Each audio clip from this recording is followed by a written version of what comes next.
Live mula sa GMA Network Center, 20 taon nang nakatutok. 24 oras. Magandang gabi po, Luzon, Visayas at Mindanao. 10 milyong pisong pabuya ang ibibigay sa makapagtuturo sa kinaroroonan ni Pastor Apollo Kibuloy na nahaharap sa iba't ibang kaso. Tig 1 milyong piso naman ang patong sa ulo ng 5 pa niyang kapwa akusado. Kasabay niya ang paglalabas ng wanted poster sa 6 kaugnay ng kasong child and sexual abuse at qualified human trafficking. Nakatutok si June Veneracion. Dahil sa kanyang patuloy na pagtatago, naglabas na ang PNP ng wanted poster ni Kingdom of Jesus Christ founder Pastor Apollo Kibuloy. Ang reward, 10 milyong piso para sa mga kapagtuturo sa kanyang kinaroroonan. Si Kibuloy ay may warrant of arrest kaugnay ng mga kasong child and sexual abuse at qualified human trafficking. Ang pabuya ay inanunsyo ni DILG Secretary Benhur Abalos. Ang batas ay batas, ang may kasalanan mananagot. At yan ang gagawin namin, Pastor Kibuloy. Naglabas din ng wanted poster para sa 5 niyang kapwa akusado. Meron silang tig 1 milyong pisong patong sa ulo. Ang milyon-milyong pisong pabuya ay galing daw sa mga kaibigan nila Abalos na hindi na niya pinangalanan. Meron po kaming mga kaibigan na they're so frustrated about what's happening right now at gusto makatulong. Kaya nagbigay ng reward. Matatandaang nung Hunyo, nauwi sa tensyon ang sabayang pagsisilbi ng arrest warrants kay Kibuloy at kanyang mga kasamahan sa iba't ibang lugar na pag-aari ni Kibuloy. Sa headquarters ng Kingdom of Jesus Christ sa Davao City, binomba pa ng tubig ng kanyang mga taga-suporta mga pulis na magsisilbi ng warrant. Sa intelligence information daw nila Abalos, nasa loob pa rin ng bansa si Kibuloy. Nauna lang sinabi ni dating Pangulong Rodrigo Duterte na malapit na kalyado ni Kibuloy at administrator ng mga ari-arian ng KOJC na alam niya kung nasan si Kibuloy. Hindi niya raw sasabihin. Alam ko kung saan si Pastor. Pero secret. Pinag-aaralan pa ng PNP kung pasok sa obstruction of justice ang sinabi ng dating Pangulo. And we're just waiting for witnesses po na ito po yung sinabi niya para mag-file po ang PNP kung talagang nagwawakan po dito sa PD 1829. May hamon naman si Abalos kay Kibuloy. May warat, wala kang kasalanan. Sumuko ka. Sumuko ka. Mahirap ba yun? Patuloy na kinukunan ng pahayag ang kampo ni Kibuloy. Para sa GMA Integrated News, June Veneracion, nakatutok 24 oras. Kalunos-lunos naman ang sinapit ng 2 batang magkapatid sa Pampanga na natagpo ang walang buhay sa isang kotse. Nakatutok doon live si Jasmine Gabriel Galban ng GMA Regional TV. Jasmine. Emil, patay na ng matagpuan sa loob ng kotse ang 2 bata. Dito yan sa bayan ng Santo Tomas sa probinsya ng Pampanga. Nakita ang 2 bata sa loob ng sirang kotse na nakaparada sa isang open parking pagkatapos makatanggap ng report ang PNP mula sa mga concerned citizens. Magkapatid umano ang 2 bata, edad na 5 at 6. Ayon sa nanay ng mga bata, Sabado, July 6, nang huli niyang makita ang 2 anak. Pinakain pa raw niyang mga ito ng tanghalian pero hindi na raw niya nakita kinagabihan. Kampante daw siya at hindi nag-isip na nawawala ang mga bata dahil sa pag-aakalang kinuha ang mga bata ng kanilang tatay na nakatira sa ibang barangay. Ngayong hapon lang nang malaman na nawawala palang mga anak nang makita ang bangkay ng 2 bata. Giit naman ng tatay ng mga bata na hindi kinuha ang mga anak. Buwan pa raw ng Hunyo nang huli niyang mabisita ang kanyang 2 anak. Hindi rin daw niya kukunin ang bata o yung kanyang mga anak nang hindi ipinapaalam sa kanyang misis. Natagpuan ang mga ito sa kotse na nasa 500 meters ang layo mula sa kanilang bahay. Patuloy naman ang investigasyon na ginagawa ng PNP sa insidente. Bago sila mawala, pinakain ko muna. Nawala na. Akala ko nandun sila sa tatay nila eh. Ako alam, napunta sila dyan. Nakita ko ako mismo, personal. Nangangamoy na po, ma'am. So, ibig sabihin na tagal na silang patay. Ito ma'am, doon pa yung soko natin na nagpapasising ng crime scene. Initial con naman namin wala naman makitang foul play.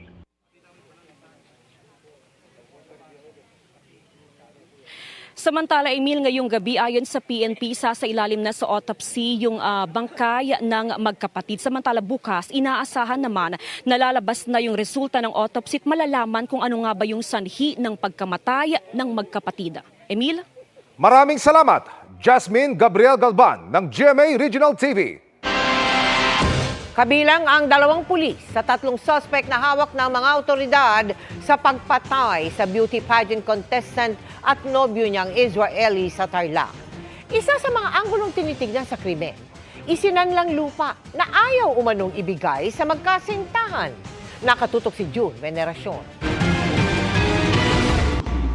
Iniharap ng PNP at ni DILG Secretary Benhur Abalos ang 2 dating pulis na ito na itinuturing ngayong suspect sa pagpatay sa beauty pageant contestant na si Geneva Lopez at kanyang Israeli boyfriend na si Yitzhak Cohen.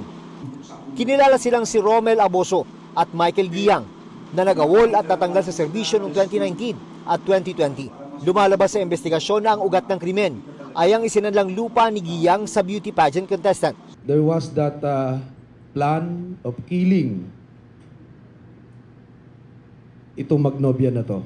So makikita nyo, ayaw ibigay ni Giyang yung lupa na isinanla niya kay Geneva. Nung makipagkita raw ang magnobyo sa mga suspect noong June 21 sa Barangay Armenia, Tarlac City, pinalabas daw ng nagsanlang suspect na meron siyang buyer ng lupa. Pero ang intensyon daw pala talaga ay itumba ang mga ito dahil ayaw niyang ibigay ang naisanla niyang lupa. Nauna nang sinabi ng kapatid ni Cohen na may kikitain ng kanyang kapatid noong June 21 sa Tarlac para kunin ang titulo ng lupa na collateral sa utang sa kanila. Yun ang huling beses na nakitang buhay ang dalawa bago natagpuan ang nasusunog na SUV na magkasintahan sa Tarlac noong June 22. Nung sila ay dumating sa lugar na yon, counting panahon lang at sila ay kaagad binaril nitong ating mga suspect. Saan po sila binaril? Sa loob ng sasakyan. Yung po ba yung sasakyan na nakitang nasunog sa daan? Yun yung sasakyan na nakitang nasunog na ginamit ng 2 victims. Nitong Sabado, natagpuan ang katawan ng magkasintahan na nakalibing sa isang quarry site sa Capas, Tarlac. May tig-2 tama ng bala ang magkasintahan na itinuturong dahilan ng kanilang pagkamatay. Isinasailalim na sa forensic examination ang mga baril na nakuha mula sa 2 dating pulis. Bukod sa 2 dating pulis, may 3 sibilyan na hawak ang mga otoridad. Kinilala silang si alias Jeff, alias Junjun at alias Dondon. May 2 pang kasama na patuloy na pinaghahanap ngayon. 2 counts of murder ang inihahandang kaso laban sa kanila. We will make sure that the ends of justice will be served to the family of Yitzhak and to the family of Geneva. Talagang ang ustisya ay kakamitin natin na ito at talagang ipapakulong natin, mabubulok sa kulungan itong mga taong ito. We are so sure with the evidence gathered by CIDG and Region 3, sigurado pong hindi makakawala to. Para sa GMA Integrated News, June Veneracion, nakatutok 24 oras. Sa gitna po ng pagluluksa, nangangamba para sa kanilang kaligtasan ang mga naulila ni Geneva Lopez. 2 kasi sa iniimbestigahan kaugnay ng krimen, dating mga pulis. Nakatutok si Jasmine Gabriel Galban ng GMA Regional TV. Mabait, matulungin at masayahin. Ganito kung ilarawan ng kanyang mga mahal sa buhay at kaibigan ang Kapampangan beauty pageant contestant na si Geneva Lopez. Willing siya lagi na tumulong, whether emotionally, spiritually, at kung ano man pwede niya maitulong. Kung pwede lang humingi ng wish na palit na lang kami, ganun ako willing na ipagpalit yung buhay ko, kapalit kung nasan siya ngayon. Natagpo ang nakabaon ang mga labi ni Geneva kasamang Israeli boyfriend na si Yitzhak Cohen sa isang liblib na bahagi sa Barangay Santa Lucia, Capas, Tarlac nitong Sabado, July 6, matapos ang mahigit 2 linggong paghahanap sa kanila. Sa inilabas na pahayag ng pamilya Lopez, nagpasalamat sila sa mga tumulong at nagbuhos ng oras para mahanap ang kanilang kaanak. Humihingi rin sila ng privacy habang nagdadalamhati at para sulitin ang huling sandali kasama ang kanilang mayapang kaanak. Ayon naman sa legal counsel ng pamilya Lopez, natatakot ang mga naiwang kaanak ni Geneva matapos mapabilang sa persons of interest ang 2 dating pulis. Nung unang nalaman nila na yung isa or 2 na persons in interest ay dating mga pulis, meron na pong takot eh. Hindi mawawala yung agam sa kanila. Siyempre, yung takot. Base sa resulta ng autopsy na isinagawa sa bangkay ng magkasintahan, lumalabas na may tig-2 tama ng bala ng baril ang mga biktima. Nakikiusap po kami sa PNP at NBI kung pwede po kaming mabigyan ng mga details at documents, mga evidence that we could use to file the case. Yun na lang pong kulang namin. Mula sa GMA Regional TV at GMA Integrated News, Jasmine Gabriel Galban, nakatutok 24 oras. Ipinasampina na ng Senado si Bamban Mayor Alice Guo para harapin ang mga aligasyong isinasangkot sa kanya. Pero sabi ng kampo ng alkalde, posibleng hindi makadalo si Guo dahil sa tromang inabot umano nito sa mga nagdaang pagdinig. Nakatutok si Sandra Aguinaldo. Ngayong umaga lang daw nakausap ng kanya abogado si Alice Guo.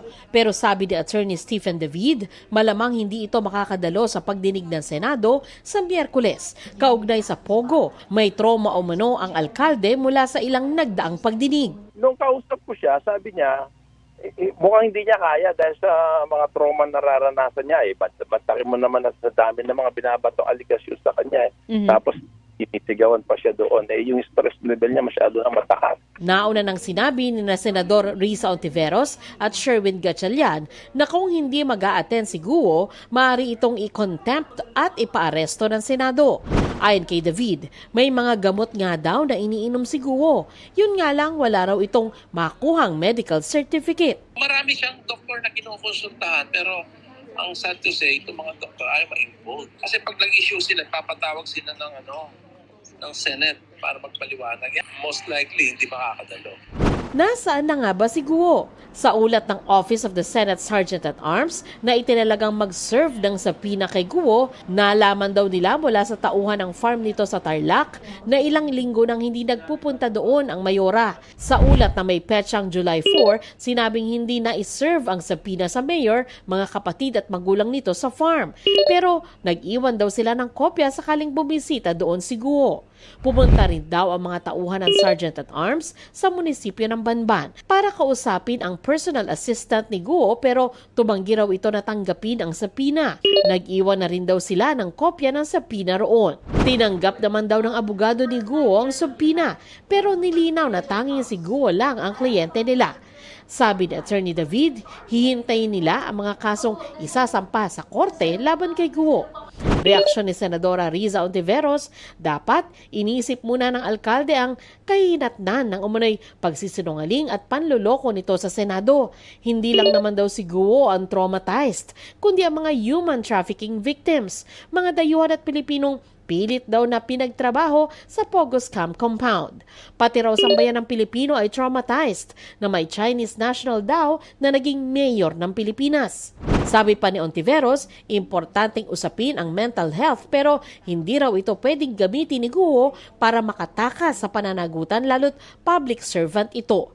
Hinimok niya itong dumalo sa pagdinig dahil ang pagsasabi raw ng totoo ang magbibigay sa kanya ng peace of mind. Inutusan naman ni COMELEC Chairman George Erwin Garcia ang COMELEC Legal Department na bumuo ng fact-finding committee para imbestigahan kung naging tapat si Mayor Guo nung mag-file ito ng Certificate of Candidacy para sa 2022 elections. Makikipag-ugnayan din daw ang Legal Department sa NBI, Office of the Solicitor General at Senate Committee. Maaari din daw suriin ang mga dokumentong naglalaman ng fingerprints ni Guo para sa posibleng pagsasampa ng kaso. Para sa GMA Integrated News, Sandra Aguinaldo, nakatutok 24 oras. Irerekomenda ni Finance Secretary Ralph Recto kay Pangulong Bongbong Marcos na ipahinto na ang mga Philippine offshore gaming operator. Ayon kay Recto, hindi naman siya tutol sa mismong pagpapatakbo ng Pogo pero marami ng mga isyong may kaugnayan sa naturang industriya. Naka-impluwensya rin daw sa desisyon ng kalihim ang sinalakay ng mga Pogo sa Mamban at Porac na iniuugnay sa mga iligal na aktibidad gaya ng human trafficking. I'm willing to recommend to the President na wag na ituloy yung Pogo. Kung wala namang kasalanan ginagawa, I suppose baka pwede pa. But in general, I don't think we have to pin our hopes on Pogo. In my case, with regard to the Department of Finance, I'm not in favor of Pogo. Nilagdaan na ang kasunduang magbibigay daan sa pagpasok ng mga sundalong Hapon sa Pilipinas na halos katulad sa VFA ng Pilipinas at ng Amerika. Yan po ang Reciprocal Access Agreement o RAA. Nakatutok si Ivan Mayrina. Hakbang para sa mas maigting na ugnayang pangseguridad ang paglagda ngayong araw sa Reciprocal Access Agreement o RAA sa pagitan ng Pilipinas at Japan. Kinatawan ng Pilipinas si Defense Secretary Gibo Chodoro at para sa Japan, si Japanese Foreign Minister Kamikawa Yoko. Sinaksihan naman niya ng ating Foreign Secretary at ang Japanese Defense Minister, gayon din ni Pangulong Bongbong Marcos. Your presence here increases our confidence in the importance that the Japanese government puts on these extremely important agreements that we have. And I'm very glad that we have come to this day. The signature of the Reciprocal Access Agreement today represents the cooperative relationship that our two nations enjoy, and I welcome this new development which reinforces the effectiveness of our defense cooperation.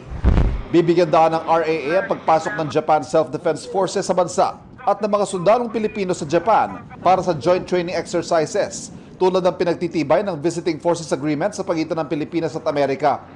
Bibigyan daan din ito ang pagbibigay ng humanitarian assistance ng Japan sa Pilipinas sa panahon ng kalamidad. Isa ang Japan sa mga sumusuporta sa pagsunod sa international law sa West Philippine Sea at madalas magpahayag ng pagkondena sa mga agresibong aksyon ng China sa West Philippine Sea. Dadaan sa Senado ang kasunduan na kailangan paboran ng 2/3 ng Senado o 16 na senador bago maratipikahan. Suportado na ito ng Senate President at ng Senate Committee on Defense and National Security. Habang hihimay naman daw ito ng Senate Committee on Foreign Relations. Habang ang Minority Leader, sinabing mga kasunduan pang ekonomiya, imbes sa pang-militar, ang dapat pinapasok ng gobyerno. Tutol din ang ilang grupo sa RAA tulad ng Lila Pilipinas sa paniwalang makakaladkad ng Pilipinas sa gyera. Ayon naman sa grupong Bayan, ang RAA ay pagpapalawak sa papel ng Japan sa militarisasyon ng Asya at magpapaigting lang sa tensyon sa rehiyon. Para sa GMA Integrated News, Ivan Mayrina, nakatutok, 24 oras. Ikinagulat ng mga operatiba ang underground tunnel sa sinalakay nilang exclusive resort sa Pampanga na tinutuluyan umano ng mga incorporator at malalaking Chinese boss ng iligal na pogo sa Porac. Sa pader po ng tunnel, may mga nakatagong kwarto. Mula po sa Porac, nakatutok live si Salima Refran. Salima. Emil, bantay sarado nga ng mga otoridad ito nga ni-raid the exclusive resort dito sa Porac sa Pampanga. Ni-raid ito dahil nga pinagahanap yung mga nakatakas na mga boss umano nung illegal na pogo na Lucky South 99.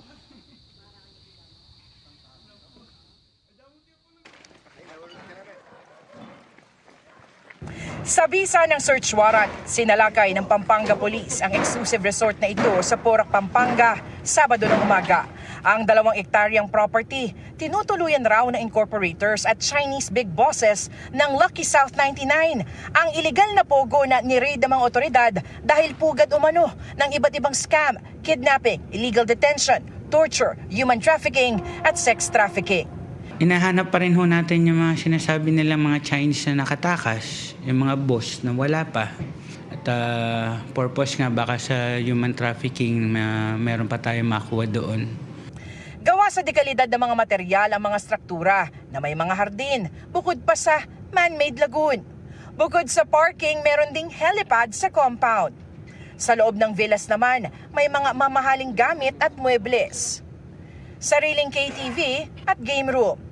Mataas ang seguridad sa lugar na napaliligiran ng mga CCTV at mga aso. Bagsakan ng mga bosses siguro. Kasi talagang mga for VIP lahat yung setup, different rooms. So kung titingnan mo talagang siguro para sa mga VIP lang talaga yung pumapasok doon. Then they have helipad. So talagang maganda yung lugar. Pero lalong kinagulat ng mga otoridad ang underground tunnel na nagkukonekta sa villa sa pavilion sa gitna naman ng lagoon. Sa kahabaan ng tunnel, may mga lihim na kwartong nakatago pala sa mga pader. Parang ganito rin yung nakita natin na tunnel dun sa ilalim ng mga villa sa Pogo, dun sa Bambantarlac. Ang pagkakaiba lang nito, meron itong mga secret room. Itong kwartong to, bago ka makapasok, kailangan itutulak mo pa tong cabinet. At dito sa loob, medyo kompleto na yung gamit, kulang na lang kama. May cabinet, may aircon, at kung gugustuhin mo, pwede ka ritong magtago. Ang tila maliit na garahe naman, daanan pala papunta sa indoor firing range. Ang Presidential Anti-Organized Crime Commission o PAOK at SOCO kinolekta ang mga slugs at casings na nasa lugar para isailalim sa ballistics exam. Meron naman tayo kasi mga cold cases na iniimbestigahan sa ngayon at dun sa mga body ng mga namatay, nakakuha tayo ng mga slugs and then we will compare these slugs, yung mga nakuha natin dito, kung yung baril na ginamit dito ay yun din ang baril na ginamit dun sa mga namatay. Walang permit ang firing range mula sa PNP, habang wala ring building permit ang ilang struktura. 2 Pinoy incorporators at 6 na caretakers ang kinustodiya ng mga otoridad. Hindi naman inabutan sa lugar ang subject ng search warrant na si Catherine Cassandra Leong, ang authorized representative ng Lucky South 99 sa PAGCOR. Based po sa investigation po namin na dito po siya nag-stay. So isa po yun sa nag-conduct po tayo ng search warrant po. Siya po ay isa sa mga incorporators and also stockholders po ng Whirlwind Corporation po. Halos isa lang po yung mga incorporators natin and then stockholders dun sa Lucky South 99 po. Kasama si Ong sa Immigration Lookout Bulletin Order na inilabas ng Department of Justice na kinabibilangan ni suspended Bamban Mayor Alice Guo at kanyang kapatid dahil sa posibleng pagkakasangkot sa human trafficking activities. Nagkasundo naman ang mga alkalde sa probinsya na ipagbawal na ang mga pugo sa Pampanga. Emil, yung nakikita nyo sa inyong mga screens, yan yung pavilion no, dito sa gitna ng man-made lagoon, dito sa tinatawag ng mga locals dito na mansion. Walang tulay o ibang access para makarating dyan at kinakailangan na dumaan ka doon sa underground tunnel na nakita natin kanina. Samantala doon sa recovery ng mga slugs at casings ng SOCO sa firing range, nakakuha na sila ng mga slug ng 9mm at caliber 45 na mga baril. Inihahanda na rin yung forfeiture case para sa property na ito. Yan muna ang latest mula nga dito sa Porac, sa Pampanga. Emil. Maraming salamat, Salima Refran. Happy Monday, chikahan mga kapuso! Ipanakilala na ang isa pang posibleng kapatid ni Elias Guerrero o Black Rider. Yan ang role na ginagampanan ni Jack Roberto na di umatras sa action scenes. Makichika kay Nelson Canlas. Ano ba? Hindi ako sasama! Palaban at walang inuurungan. Elias, mag-ingat ka! Di nga ako si Elias. Moises nga pangalan ko eh. Ang bagong karakter na ipinakilala sa Black Rider last week. Meron ko! Siya si Moises Magallanes na ginagampanan ni Jack Roberto dahil kayang-kayang makipagsabayan sa aksyon. Palaisipan sa mga manunood kung kadugo ba siya ni Elias o Black Rider Ruru Madrid na makakaharap niya ngayong gabi. Nasa akin pa lang yung medalyon pero malay nyo, maraming pwedeng takbuhin yung storya eh. Yung pala sinabit lang sa akin, di ba? Yung pala nasa Korea talaga ito toong anak. So hindi natin alam eh. First time daw makatrabaho ni Jack si Ruru sa isang full-length serye at napahanga siya sa pagbabago sa Action Prince. Sobrang laki ng talo ng maturity ni Ruru dito. Parang ano siya, kumbaga full grown na siya na action star. Wishing si Jack na mabigyan pa siya ng maaksyong eksena kasama si Ruru. At isa raw sa mga dapat abangan kung maisasama niya ang hilig niya sa big bike sa kanyang role. Katunayan, malapit na nga raw niyang malibot ang Pilipinas while riding with friends. Recently, pumunta kami sa iba't ibang place sa Visayas, yung mga hindi namin napuntahan nung inikot namin yung Luzon and Mindanao. So kinukumpleto namin, may mga few areas pa kami or site na pupuntahan sa mga susunod pa naming ride. Focus. Ngayong gabi rin sa Black Rider, dapat abangan kung saan hahantong ang pagseselos ni Calvin, played by John Lucas. Selos ka ba?